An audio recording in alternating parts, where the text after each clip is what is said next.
Audio Jungle.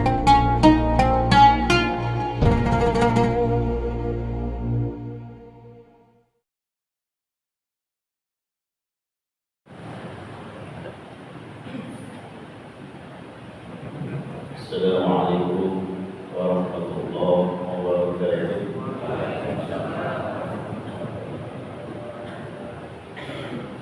Alhamdulillah, alhamdulillah alladzi an'ama bina 'ala al-Islam. Asyhadu an la ilaha illallah wahdahu la syarika lahu wa asyhadu anna Muhammadan 'abduhu wa rasuluhu la ilaha illallah.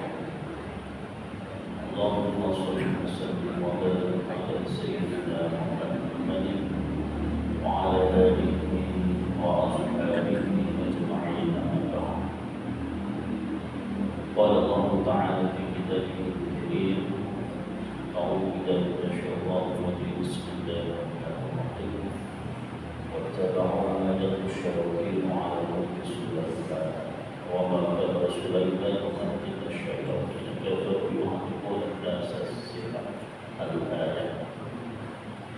Hadirin hadirat jamaah sholat subuh Masjid Istiqomah yang kami hormati, ketua DPR serta jajaran-jajarannya, para kiai, para asatidz, para sepuh dan masyarakat yang kami hormati. Alhamdulillah, pada kesempatan kali ini Allah masih memberikan kesehatan kepada kita semuanya, sehingga kita bisa berkumpul di masjid yang mulia ini dengan dana sehat walafiat. Salawat serta salam kita curahkan kepada junjungan besar kita Allah Muhammad sallallahu alaihi wasallam. Hadirin hadirat, sengaja tema kali ini akan diberat sekali, yaitu sihir. DPR Masjid ingin mengajak bahwa masjid itu adalah salah satu problem solving, jadi memecahkan sebuah masalah. Karena hadirin hadirat, semakin maju zaman, ternyata sihir tidak pernah hilang, bahkan dia mengikuti zaman. Luar biasa. Kalau kita mengacu kepada surat Al-Baqarah ayat 102, sihir ini sudah ada sejak lama, yaitu zaman Nabi Sulaiman alaihissalam. Itu juga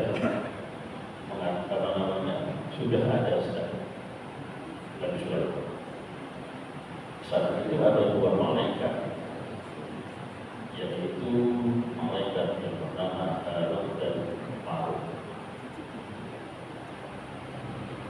Harut dan Marut ini dibentuk oleh Allah Ta'ala berupa ilmu sihir salah satu. Kemudian didapatkan di Al-Quran itu surat Al-Baqarah 102 bahwa dua malaikat ini tidak akan mengajarkan sihir kepada manusia, kecuali berkata duluan, innama nahnu fitnatun fala takfur, bahwa sihir itu bisa menjerumuskan kita kepada jurang kekafiran, jurang kemusyrikan. Oleh karena itu jangan engkau jatuh kufur.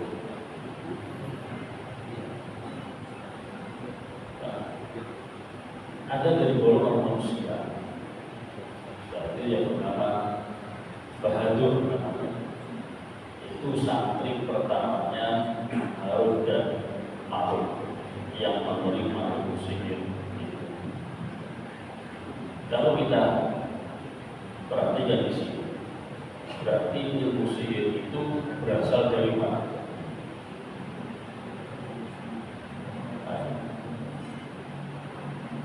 Sekilas cerita ini, ilmu sihir itu semua ilmu, saya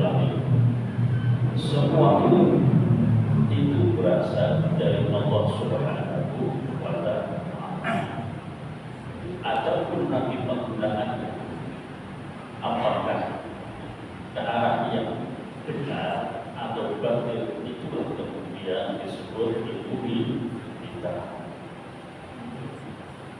Ada seorang istri, kemudian cekcok, disihir, kemudian berpisah. Maka ilmu yang belajar juga ilmu kalian untuk mengakurkannya. Yang pertama, ilmu kalian untuk memisahkan suami istri. Yang kedua, ilmu kalian untuk mengakurkan kembali. Berarti satu ilmu digunakan untuk dua tujuan supaya kita tidak salah. Dan ternyata banyak juga ustaz yang orang yang peci berpeci dan kembali berjalan ustaz itu kan membeli cabai sapi untuk korban kemarin harga 19 juta, dia bayarkan 10 juta, 9 juta, 10 jutanya supaya tidak ditagih oleh penjual. Itu disihir, ditepuk tangan, selesai. Dan benar. Berapa hari baru sadar penjual, akhirnya lapor ke rumah.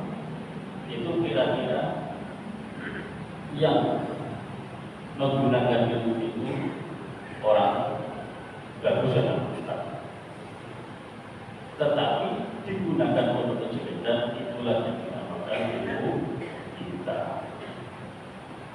Ya, karena kita akan terjebak ilmu putih kita, semua yang berasal dari sumber dari Allah Ta'ala. Kemudian bagi ustaznya, bagaimana sihir itu bisa masuk ke dalam kita, masuk ke kita. Allah Subhanahu wa Ta'ala menciptakan kita ini itu tidak hanya jasad kita saja. Di dalam tubuh kita itu dilengkapi oleh berbagai macam,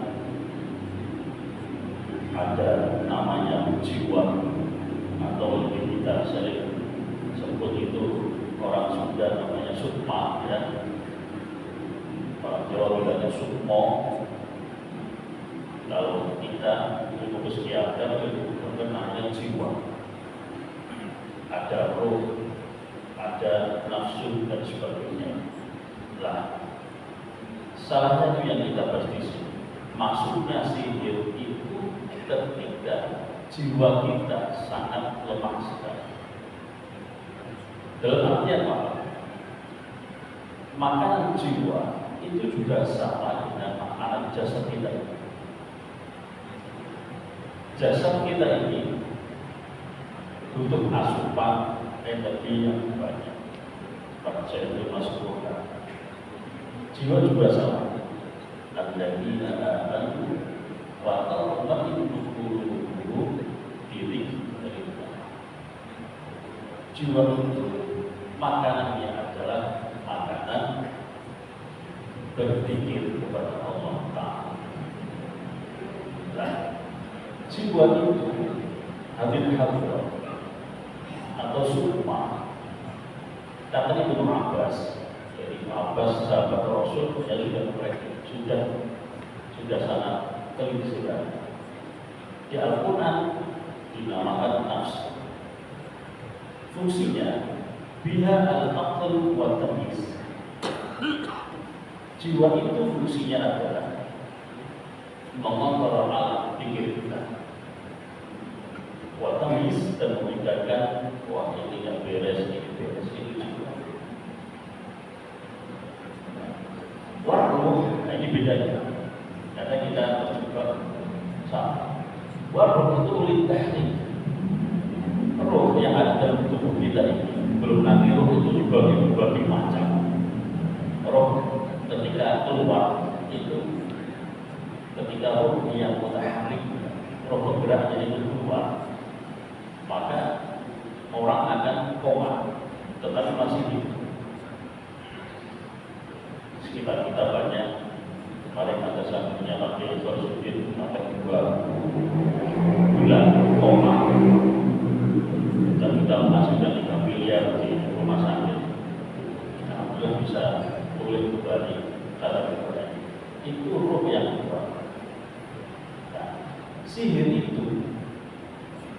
bisa mendeteksi ruh, tetapi mendeteksi jiwa kita.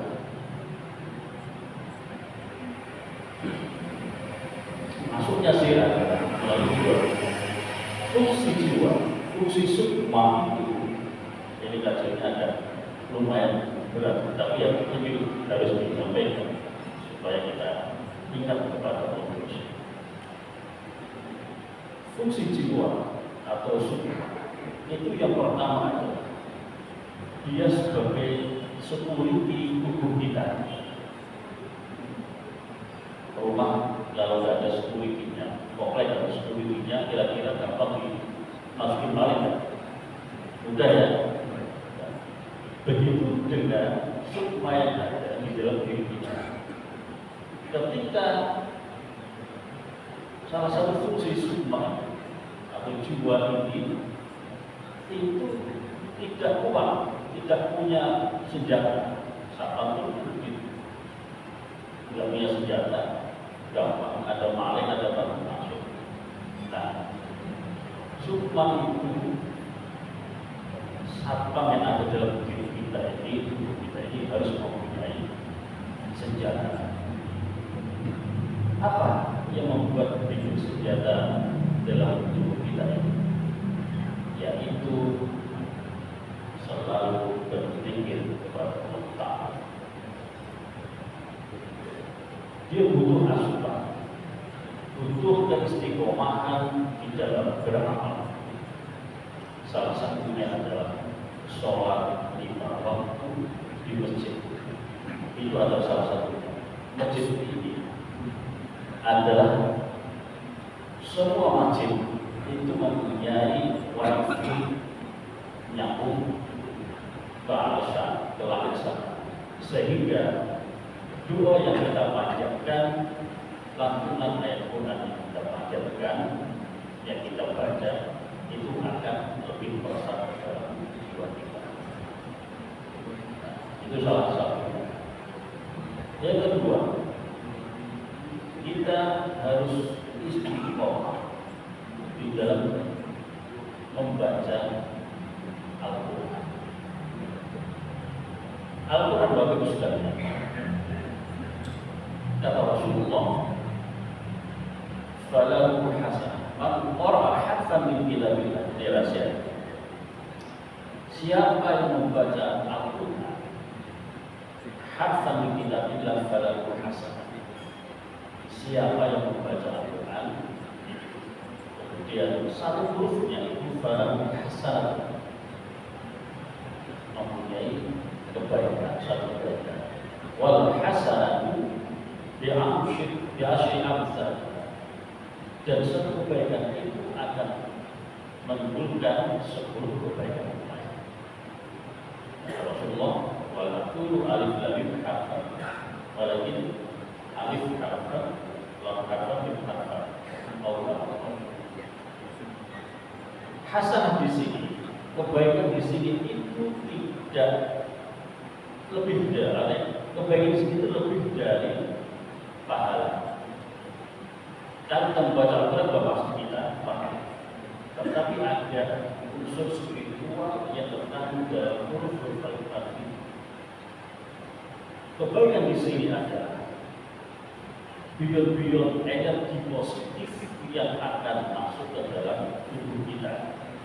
Dengan demikian, ketika kita membaca Al-Quran dengan serius, maka huruf-huruf Al-Quran akan masuk ke dalam tubuh kita. Dan itulah kalau kita istiqomahkan, maka Al-Quran itu akan menjadi benteng yang kuat untuk menangkal sihir. Orang akan cepat kena sihir ketika dia tidak pernah sholat, baca Quran, apalagi makan saja. Sihir yang masuk itu kok ini sudah. Tapi kalau semakin orang itu pikirnya membaca Al-Qurannya terus dan sebagainya ibadah, maka sihirnya juga kelas doktor. Jadi harus ingat bahwa sihir itu tidak serta-merta sama, tidak serta-merta sama, tidak serta-merta sama. Ada kelas TK, SD dan sebagainya. Jadi kira-kira si A ini orangnya kan sholat, ada kelas TK aja sudah masuk. Nah, jin yang kelas TK itu Bapak sekalian yang sering kita lihat masuk ke dalam tubuh orang, orangnya kesan kita lepek-lepek, itu masih kelas TK. Kalau udah kelas sampai dokter, masuk ke tubuh itu sama sekali tidak akan merasa orang itu. Kemudian apa? Karakter yang dari sukma tadi itu akan dibuang. Seluruh kita akan dibuang di penjara suatu tempat, tergantung dia punya di mana, kadang di lumpur, kadang di gunung, kadang di mana tempat, baru masuk dalam tubuh kita. Itulah yang kemudian karakter kita akan berubah. Yang barangkali biasanya si A itu pendiam biasanya ramah kepada Bapak Ibu sekalian. Karena sihir sudah masuk, yang kelas-kelas berkelas itu akhirnya merubah karakter, jadi galak, jadi gak karu-karuan, kesinggol begitu langsung nantang. Jadi kejadian yang sangat biasa. Hampir setiap kali kita menangani kasus yang seperti ini, yaitu sihir, orangnya di mana. Nah, tergantung nanti jin itu yang masuk ini karakternya apa? Ada kemarin orang Gresik, anaknya itu masih SMP, diem aja, ngapal Quran. Giliran masuk, jinnya itu kelasnya preman dan bawa golok dalam tubuhnya.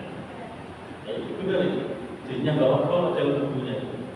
Setiap ada apa itu pergi ke dapur bawa golok dan makanan yang begitu sampai segitu.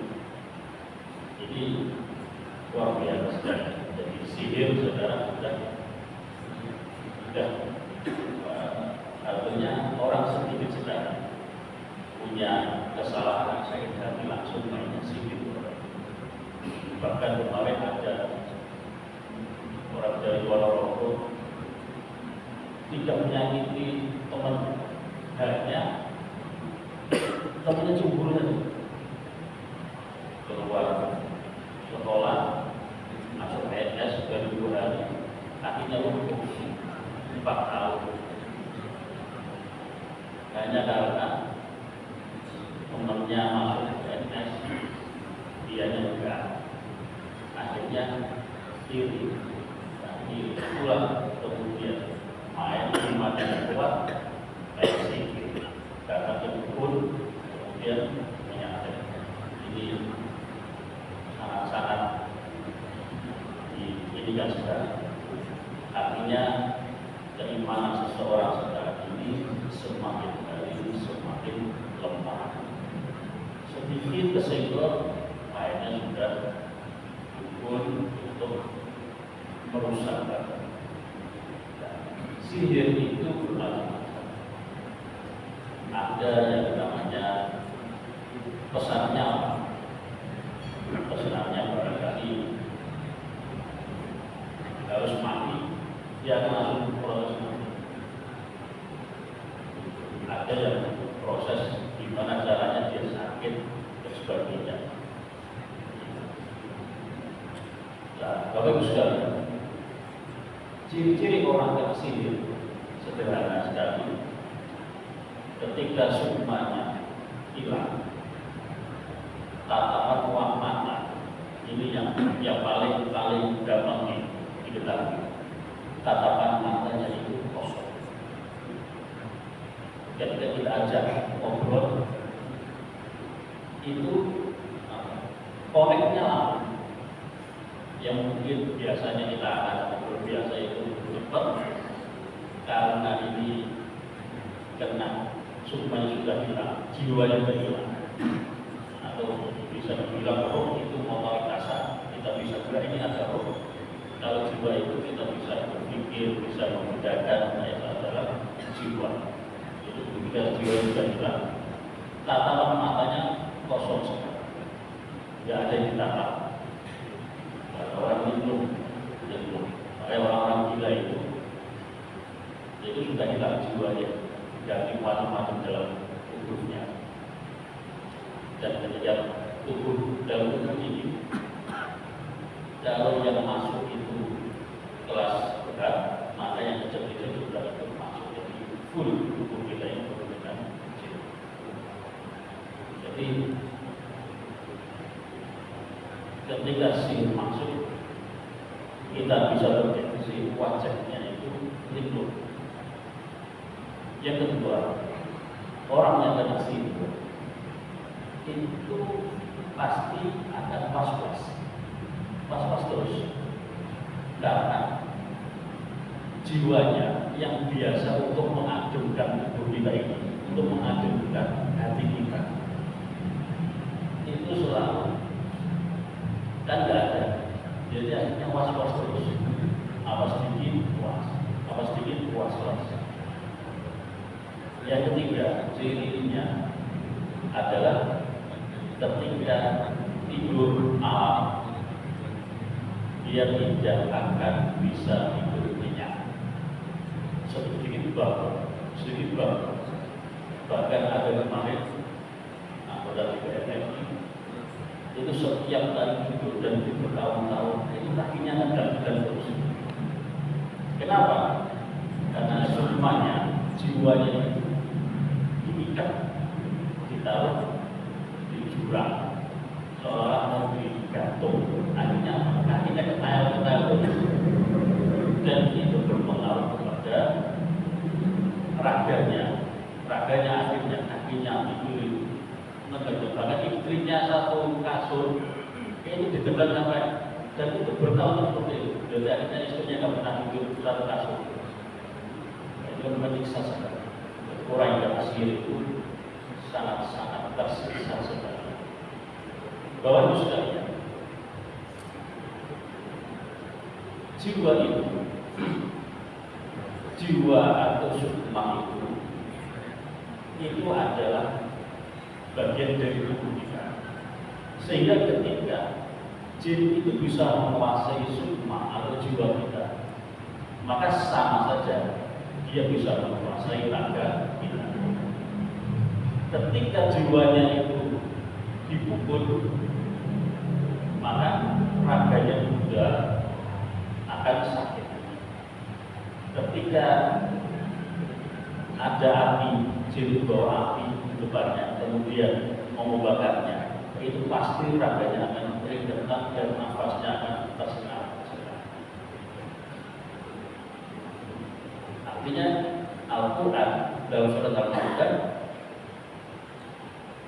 min adalidzalik annahu man qatala nafsan bighairi nafsin aw fasadin fil ardi faka'annama qatala an-nasa jami'an. Siapa saja yang membunuh satu jiwa atau merusaknya, maka seakan-akan dia membunuh utuh raga manusia seluruh bumi. Jadi Al-Quran menggunakan kata nafs itu gohir, tetapi ibasnya adalah gohir. Annahu maqtal nafsan itu jiwa adalah tidak bisa terjadi oleh kita kecuali yang Allah kehendaki. Siapa yang kehendaki Allah untuk bisa melihat, tetapi itu bisa berpengaruh kepada raga kita. Jin ketika sudah menguasai jiwa kita, gampang saja dia akan memenggal sukma kita, raga kita pasti langsung mati. Itu menyatu sekali, dan itu sangat berbahaya. Oleh karena itu, orang sekalian, yang harus kita kuatkan adalah benar-benar kita mendekat benar kepada Allah. Jangan sampai lepas aspek dalam tangan kita. Berzikir terus. Yang pertama adalah kita dalam berwudu. Dalam berwudu kita kita jangan sampai batal terus. Jadi wudu terus setiap batal wudu terus, sehingga tidak ada celah jin untuk masuk kita. Dan si jin itu akan mengincar kita terus sampai kena kita lengah langsung. Contoh ada dia yang kesini kemarin, Ustaz kemarin juga kodam itu 6 tahun hijab. Ketika langsung masuk gara-gara 2021 datang karuan saudara yang mati, tapi alhamdulillah masuk dengan umur yang bisa ketolong. Itu 6 tahun hijab. Celuritnya itu ditaruh di belakang kepala selama 6 tahun. Bila tengah masuk lagi. Dan yang terakhir, kita tidak boleh sombong. Wah, kecil itu kecil. Dan ada begitu. Tidak boleh. Mereka adalah sama makhluknya Allah Ta'ala. Mereka bisa berbuat sedemikian rupa itu juga karena manusia. Seorang pertapa itu, kemudian dia bertapa di suatu tempat, di situ dia akan kira-kira akhirnya para detik-detik sana itu datang kemudian untuk mengajak duel. Nah, ketika duel dimenangkan oleh manusia, maka perjanjiannya adalah jin yang kalah itu adalah mengabdi kepada manusia dan disuruh apapun dia akan mau. Berarti di sini yang salah siapa? Manusia. Sifat jin yang tidak ada ikatan, yang tidak terikat oleh manusia, itu adalah bebas mereka. Ketika dia sudah A, B, tetap jin yang punya ikat sama manusia itu akan bisa pandai berbohong. Karena kesana laporannya gini dipaksa oleh tamunya, akhirnya jinnya berbohong. Padahal jinnya nggak mampu, tetapi daripada dipukul oleh tuan, jin harus berbohong. Itulah disebut dikenalnya jin itu sudah berbohong. Padahal yang sering berbohong, yang ngajak berbohong itu manusia. Jadi dalam kali ini saja kita akan tanya jawab, karena ini adalah masalah goib, tetapi ada di sekitar kita sampai kiamat nanti. Baik, terima kasih Kiai. Ini sekedar pengantar, barangkali bisa disempurnakan dengan tanya jawab. Baik, dimulai Pak Haji. Assalamualaikum warahmatullahi wabarakatuh. Pak Yai, simpel aja pertanyaan. Kalau penglaris warung atau toko, termasuk juga mungkin penglaris artis, yang selalu dipakai, yang selalu di artis, yang selalu penglaris tadi ya gitu. Itu termasuk sihir kan? Apalagi termasuk sihir yang pertama itu. Kemudian kalau saya pernah dengar ibu baru sampai ada tumbal segala untuk tadi yang 2 hal itu. Kira-kira gimana itu? Terima kasih. Assalamualaikum warahmatullahi wabarakatuh. Baik, terima kasih. Pertanyaan pertama adalah penglaris. Nah, ini ada 2 metode penglaris. Yang pertama, minta bantuan pertolongan kepada Allah. Yang kedua adalah minta kepada jin, syaitan.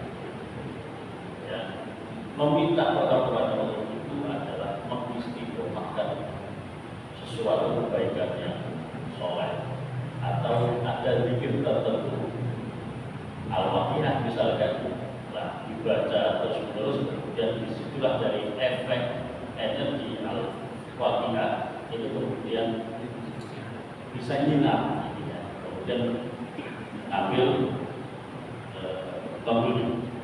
Tetapi ada juga yang instan. Nah, ini yang instan ini adalah minta pertolongan kepada jin karena dukun dan primaris, kemudian dukunnya dibubarkan jin-jinnya untuk geret. Nah, inilah yang tidak boleh dalam syariat. Ya. Dan jin ketika sudah diperintah untuk bekerja, maka dia pasti minta imbalan. Ya, kalau enak imbalannya roti atau sate aja. Terkadang kalau sudah kelas 27 imbalannya adalah harta manusia, darah manusia. Itulah yang dinamakan imbal. Cara kerjanya bagaimana sehingga manusia itu mati?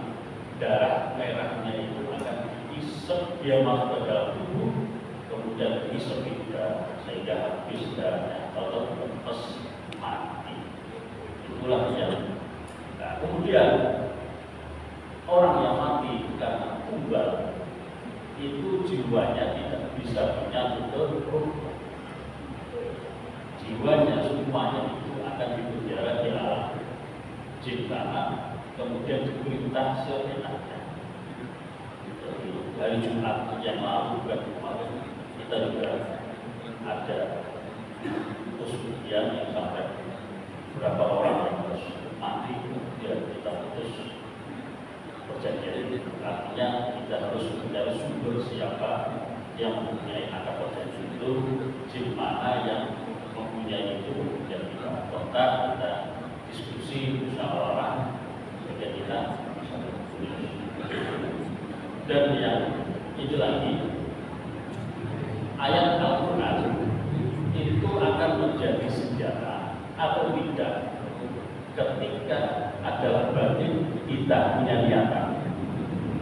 Al-Fatihatu lima kuri'at.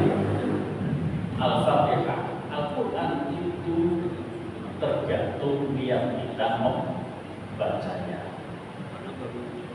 Kenapa orang yang memasukkan jin kemudian kelepek kita bacakan Al-Fatihah di kesakitan? Karena niat kita itu mengusirnya, membunuhnya dan sebagainya, sehingga bion-bion energi yang terkandung dalam Al-Fatihah itu menjadi terjun, menjadi tembak dan sebagainya, jinnya kesakitan.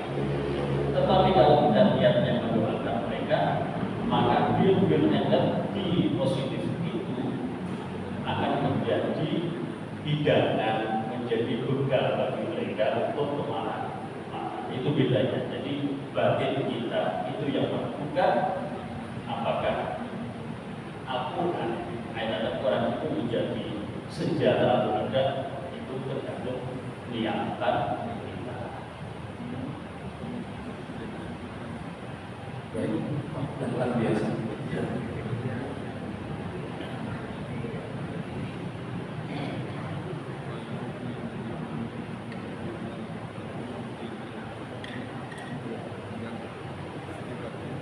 Bismillahirrahmanirrahim. Assalamualaikum warahmatullahi wabarakatuh. Saya berdiri di sini berbicara mengenai sihir yang tadi Bapak katakan. Alhamdulillah, saya lihat di mana-mana ada. Di kampung saya itu sihirnya banyak banget. Di Makassar dan di sana juga banyak. Di Medan juga ada di mana-mana. Jadi sebelum saya tanya kepada saya, ketika kita mau tidur, kita baca Bismillahirrahmanirrahim ahya wa bismika wa amut. Kemudian ketika kita bangun, kita membaca Alhamdulillahilladzi ahyana ba'da ma amatana wa bihi nusyur. Ketika kita bangun, kita membaca itu, berarti waktu kita tidur, roh kita ini kan keluar. Jadi kita mati, kemudian kita bangun, roh kita kembali. Nah sekarang kalau kita itu keluar, itu apa kembali kepada Allah Subhanahu Wa Taala, ataukah bergentayangan, ataukah tetap berada di samping kita, roh kita ini. Kemudian yang kedua, masalah sihir. Di zaman Nabi Musa alaihissalam itu Musa harus berhadapan dengan Fir'aun. Kemudian karena kesulitan Fir'aun menghadapi Musa, akhirnya dikumpulkan. Kemudian mereka mengeluarkan sihir.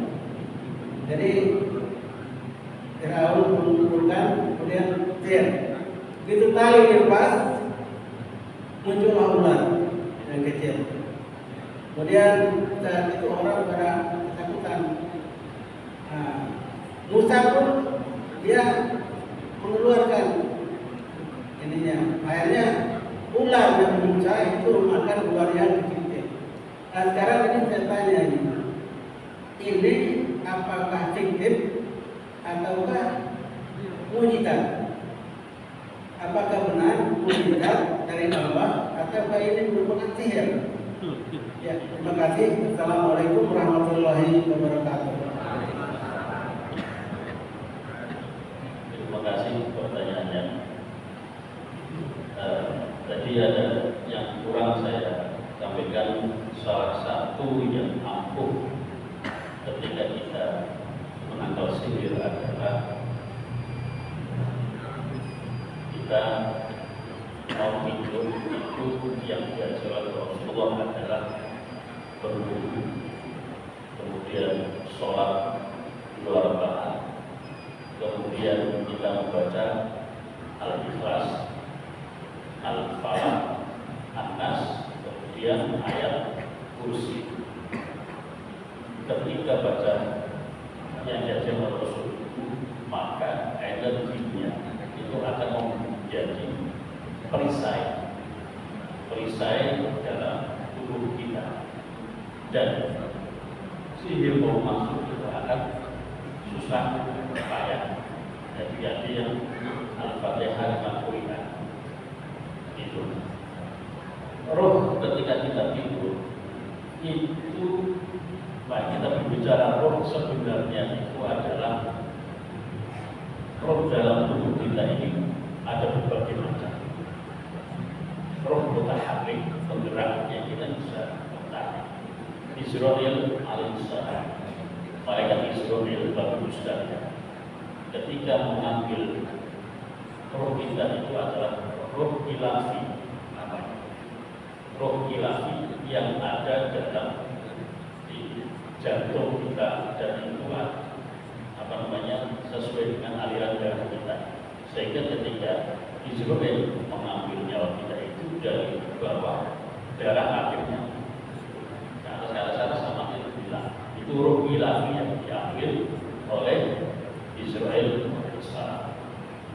Dan roh ketika kita tidur itu biasa masuk maya kita kemana-mana. Wa yusilul ukhra ila ajalin musamma. Allah membiarkan roh itu keluar dari tubuh kita dan membiarkannya sampai batas yang ditentukan. Surat Al-Zumar ayat 2, Allahu yatawaffal anfusa hina mautiha wallati lam tamut fi manamiha. Dan yang kedua adalah ketika lam tamut fi manamiha itu rohnya akan tetap keluar dari tubuh kita, roh yang lahir sama jiwa kita. Karena orang kesihir itu biasanya akan ketemu satu frekuensi itu dalam mimpi, ketemu mimpi yang buruk-buruk, nah itulah ketemunya di situ satu frekuensi. Yang pertanyaan terakhir adalah apakah ular yang dari tongkatnya Nabi Musa itu apakah sihir? Ini perbedaannya. Ketika penyihir-penyihirnya Fir'aun itu adalah sihir, hanya mata kita yang dikelabui. Jadi kalau sekarang itu magic, apa namanya, ilusi. Tetapi Nabi Musa ketika melempar tongkatnya, maka tongkat itu asli langsung terjadi ular beneran. Nah, yang bisa mengetahui itu ya orang yang paham itu, yaitu tukang sihirnya, sehingga mengatakan kalau amanna bi rabbil alamin, para penyihir itu langsung beriman kepada Allah Ta'ala. Kita peduli kata Fir'aun, kalau kau tirangkan mau agar di tangannya, kakinya mau diputus sama Fir'aun, dan peduli karena sudah pasti itu adalah mukjizat dari Allah Ta'ala. Itu beda ya, jadi real. Sehingga yang melihat lihat oh, ini bukan sihir, ini benar ular ini. Bahaya kita. Maka itu sebabnya mukjizat dari Musa. Jadi real itu adalah ular. Ya. Terakhir, Pak Prof.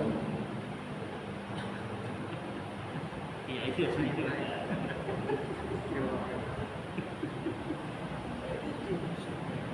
Baik, terima kasih Pak Kiai. Banyak yang ditanyakan sebelum satu mungkin SD.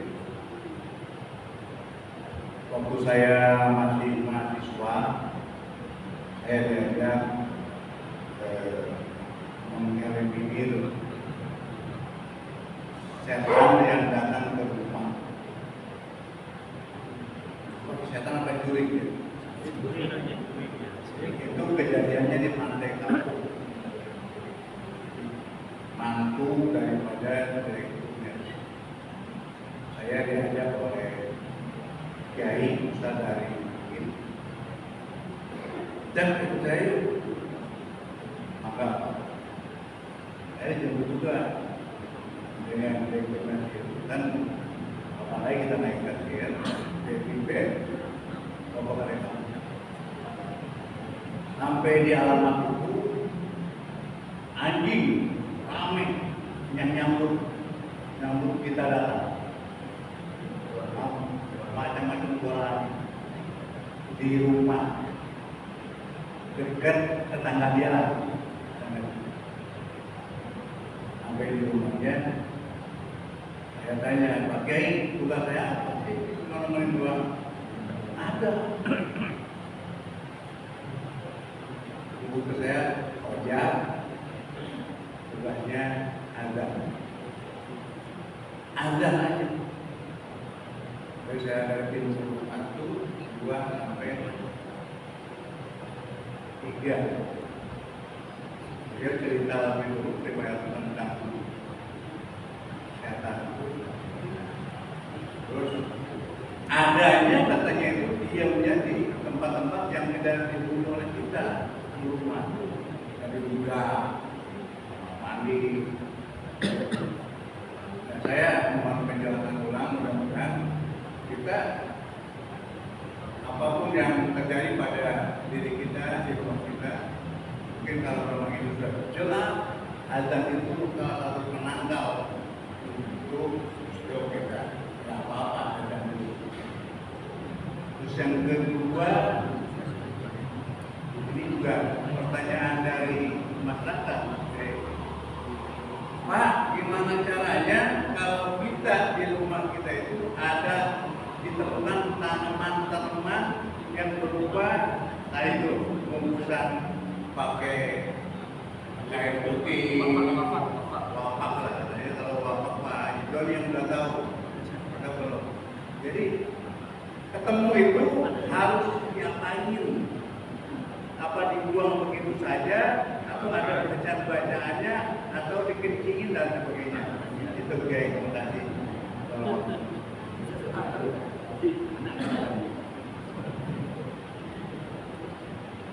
Yang pertama,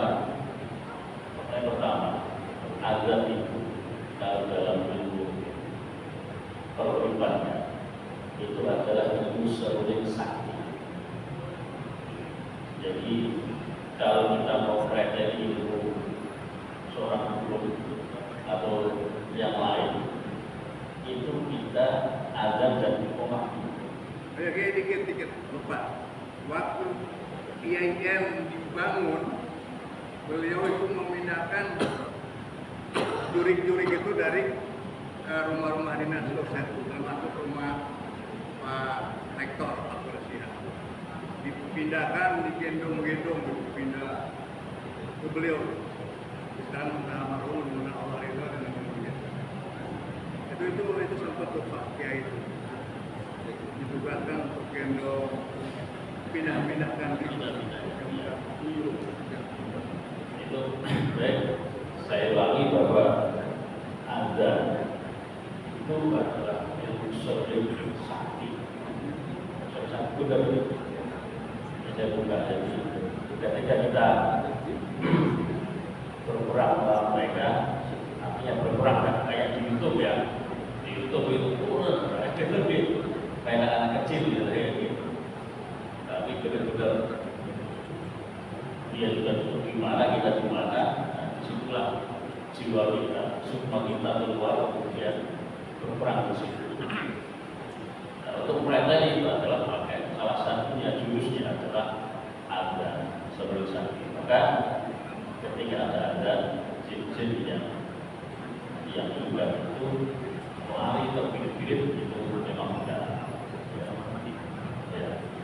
Kemudian kita sebagai khalifah manusia ini sebagai khalifah firman tidak boleh semena-mena kepada makhluknya. Pertanyaan saya, jin itu musuh atau makhluk? Ayo, makhluk Allah. Yang menjadi musuh kita adalah inna syaitana lakum aduwwun fattakhiduhu aduwwan.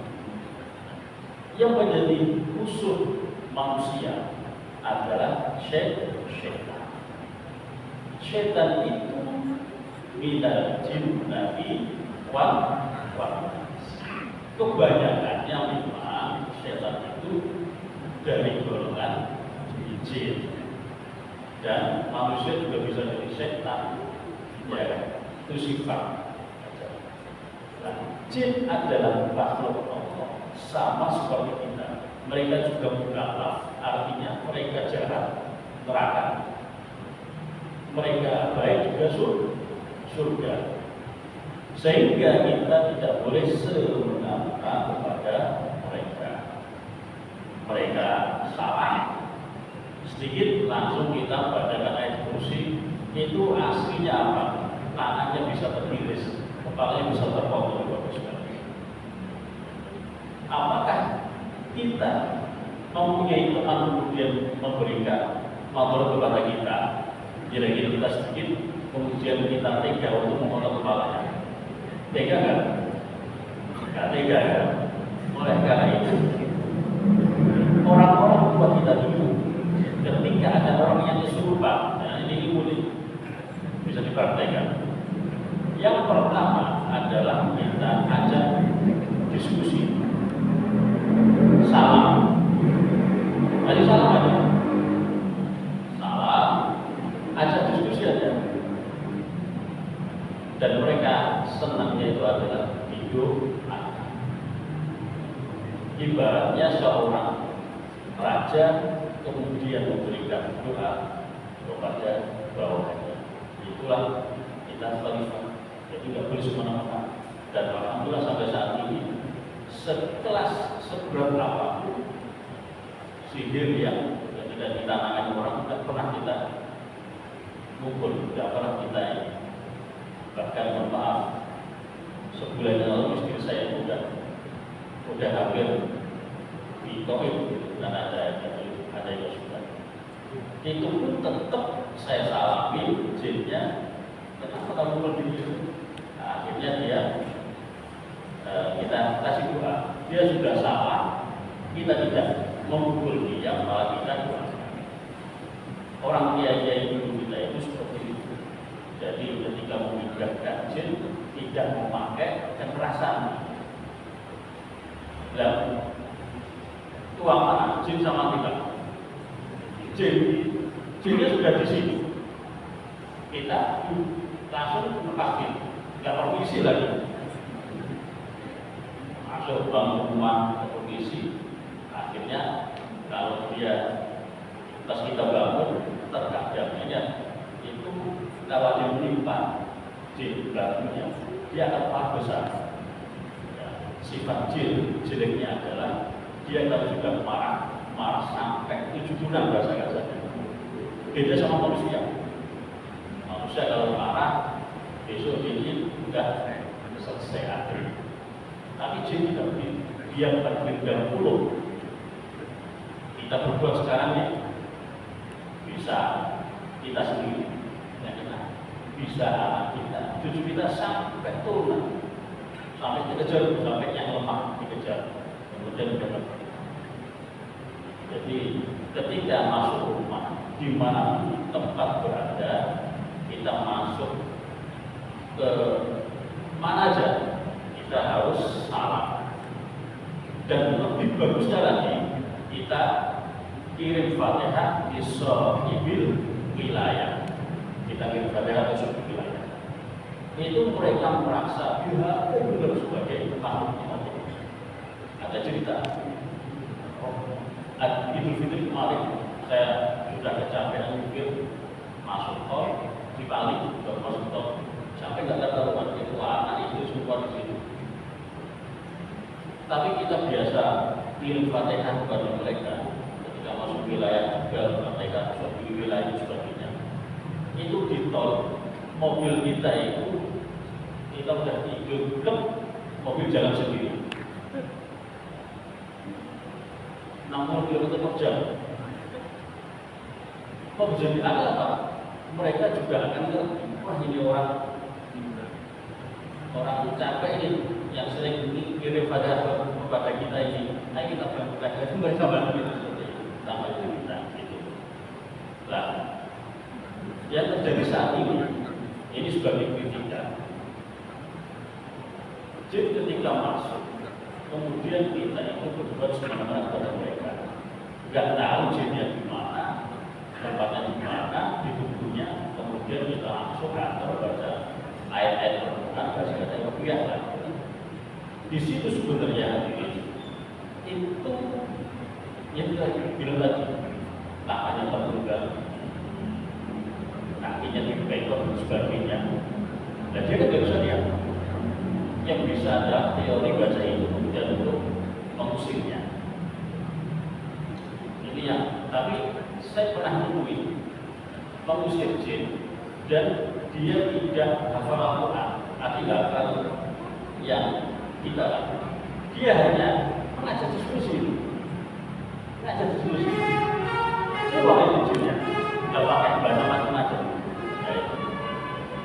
Jadi kalau saya lebih senang jalur yang nyaman saja supaya keturunan kita nanti tidak ada masalah. Ini ada cerita. Seorang Korea yang biasa musim jin dipanggil baik ke mana. Itu ketika saat selain usir kan, ada yang masuk. Nah, ketika ada yang kemasukan, kemudian dia datang, usir dengan kekerasan, nah, yang di dalam raganya itu lebih sakit dari dia. Akhirnya jiwanya, sukma dia itu dibuang ke Tangkuban Perahu. Di Gunung Tangkuban Perahu di kawahnya, jin-jin yang dia usir masuk ke dalam tubuhnya dan itu sampai 6 tahun seorang Islam. Khutbah Jumat tiba-tiba langsung pingsan, perutnya dipukulin pingsan, ngimamin pingsan, akhirnya 6 tahun dan mau kedua gak mau ngimamin dan dia merasa itu pasti itulah saya, sehingga saat itu ya kita bagaimana caranya musyawarah, mereka keluar, kita bikin semuanya sehingga bisa kembali boleh kita seperti itu. Jadi ajaran orang tua kita jin itu juga makhluk Allah yang tidak boleh kita semena-mena mengajarnya. Ya, seperti itu. Dan alhamdulillah saat itu ketika kita pernah diberitakan pindahin, benar-benar kita menangis bahagia. Menangisnya apa? Itu di Gerah Bintaro. Tadi kita berdua sama teman. Di Gerah Bintaro yang tol itu, kalau dari sini tol, terus lampu merah di belakang. Di situ ternyata ada jin, tetapi makomnya sudah kiai haji. Kiai haji itu namanya. Jamaahnya itu 50 juta santrinya. Jin semuanya. Ada yang juga yang jahat, tetapi semua ngaji sama Pak Kiai itu. Apesnya, anak buahnya itu bikin ulah ada satu klinik gigi di situ yang menjadi 1-2 santrinya yang berulang setiap hari baru anjak terus di klinik itu. Kemudian setiap orang mau masuk dibikin gajah pasiennya. Akhirnya di situ laporan ternyata kita ketahui dia ternyata ini sudah 1.500 tahun yang lalu sudah melalui di sini. Kita manusia baru di sini. Nah, sehingga mau nggak mau kita harus memindahnya. Dengan apa ya? Artinya di alam jin itu kita memindahnya dengan musyawarah. Di situ ada masjid gede, lebih gede dari ini, ada pesantrennya juga. Jadi kalau seperti itu, kalau kemudian kita pukul-pukul, bagaimana? Kiai kita pukul lagi, itu alam tadi kita. Akhirnya kita bermusyawarah. Al-Quran bilang syuro baik, lalu berdiskusi, bermusyawarah di antara kalian. Artinya manusia dan jin itu juga bisa bermusyawarah dan bisa dari Allah Ta'ala. Demikian. Baik, izin karena waktu sudah lewat ya. Barangkali Bapak Ibu secara pribadi tertarik dengan kajian ini bisa hadir di malam Sabtu. Pada selain dia boleh, kita bicara tentang hal tersebut. Jadi bisa berseri. Sekaligus satu masyarakat yang telah hadir di kasus ini di setiap acara kuliah tersebut. Secara pribadi, secara kami atas nama mereka mengucapkan terima kasih kepada Bapak Kiai Wali Komidin. Allah Ta'ala untuk keselamatan kita dan keluarga kita, mudah-mudahan khusus kita dijauhkan dari bala sihir dan sebagainya. Al-Fatihah.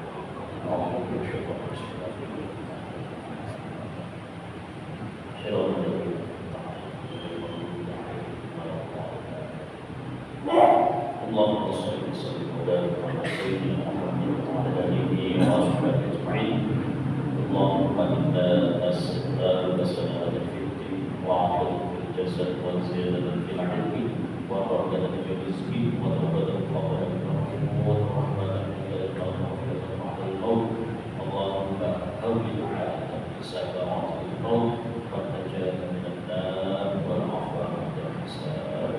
اللهم ارفعنا البلاء والوباء والبلاء والفحشاء والمنكر والصفة المختلفة والشرك والمحن ما ظهر منها وما بطن من بلدنا هذا وليس خاصة ومن بلاد المسلمين عامة كل شيء قدير.